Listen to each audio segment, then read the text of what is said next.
வாழ்க, ஆண்டவர் உம்மோடு இருக்கிறார். இவ்வாழ்த்து எத்தகையதோ! மரியா, அஞ்ச வேண்டாம், கடவுளின் அருளை கண்டடைந்துள்ளீர். இதோ கருவுற்ற ஒரு மகனை பெறுவீர். அவருக்கு இயேசு என்னும் பெயரிடுவீர். அவர் பெரியவராயிருப்பார், உன்னத கடவுளின் மகன் எனப்படுவார். அவருடைய தந்தை தாவீதின் அரியணையை ஆண்டவராகிய கடவுள் அவருக்கு அளிப்பார். அவர் யாக்கோபின் குடும்பத்தின் மீது என்றென்றும் ஆட்சி செலுத்துவார். அவருடைய ஆட்சிக்கு முடிவே இராது. இது எப்படி நிகழும்? நான் கன்னியாயிற்றே.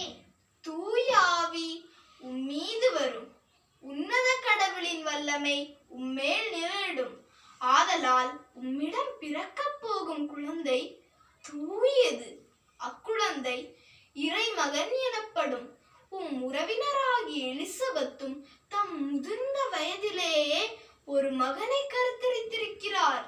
கருவுற இயலாதவர் என்று சொல்லப்பட்ட அவருக்கு இது 6ஆம் மாதம். ஏனெனில் கடவுளால் இயலாதது